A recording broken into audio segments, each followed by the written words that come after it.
We have a house full of boys. Exactly. Yeah. Exactly. I knit to combat the testosterone in my house. Yeah. That's good. So I've got some really cute mixed crochet knit stuff. I have one right next to me. It's actually one of my goals this year is to get back into crocheting and learn how to read crochet It's so patterns. fun. Yeah. I've been forcing myself to learn to read crochet charts. Yes, I love those things. They're so Yeah. beautiful, and I so really want to They learn how to are. read them. They're so pretty. Like they're like it's different, It's different than than knitting charts. knitting charts, Yeah. right? Because it's really very like it's the chart looks exactly Looks like like what you're the making. piece is going to look like. Yeah. Yeah. So I love I'll show it. you. This is one of the ones. I don't know if I can hold it back far enough. It's Yeah, jack. cute. So it's armor there, but you can see the bottom has that. Like it's just a little bit of crochet. It's not a lot. It's not intimidating. Just a little. And really, in all honesty, if somebody wanted to leave that part out because they're not a fan of crochet, it's not going to affect the pattern that much. So. Exactly. But I've been enjoying it, I have to say. I've been doing lots of little crochet flowers and I like to hear that because I really think that the fiber industry is definitely headed that way where it's going to be combined. I totally agree with that. I Fiber. do think that sort of the anti-crochet knitters and the anti-knitting crocheters Yeah. are generally not The diehards are going to have to loosen up or go somewhere else. No. Ageist now when I say this, but I like my grandmother who taught me to knit did not crochet at all. My other grandmother who taught me to crochet did not knit. Did not knit. Yeah. At all. Like, never the twain shall meet. Whereas, like, all of my girlfriends who are, my contemporaries and same age as me, we all pretty much are bi-craftual. Yeah, You know? right? We go both ways.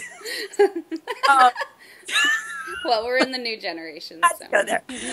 So I think that the younger generation of crafters are much more open to kind of dabbling in everything, where I think that previous generations were really faithful to one particular craft. Yeah. So, I think good. That's nice that you're kind of hitting that market too, because a lot of the new people look at those designs and say, wow, that's really cute. There's a lot of patterns out there that have some cute crochet accents on it, and I always love them. So love it. But I have to say, I was a resistant crocheter for a very, very, very long time. I did not crochet. And then I found a little headband pattern, and my niece had just been born, and she was the first. Like, I joke that I have just boys. My husband's family, that's all they do is boys. boys, yeah. They don't do girls. There are 14 boys Oh, wow. and one girl, my niece. Oh, poor little girl.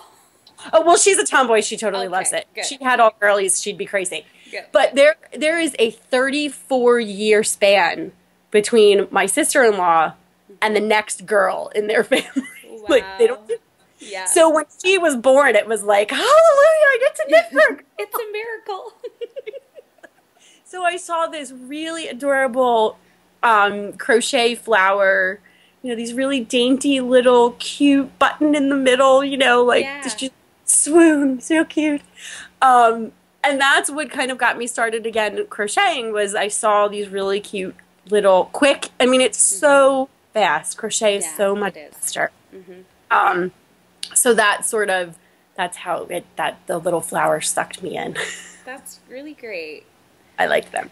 All right, so let's switch gears a little bit, and I'll ask, why do you knit? You kind of answered it before. You said to combat the testosterone in the house. Yeah. So why? My husband would say that I knit so I don't kill people. Good. That would be his answer. It calms me down.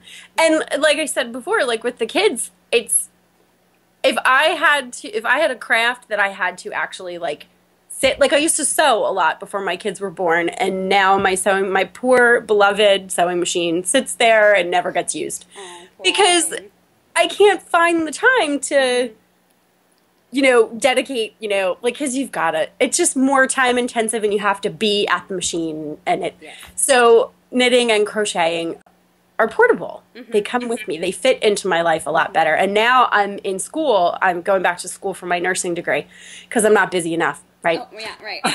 But I knit in lectures. Like I knit in school too. Yeah, which is, you don't get in trouble?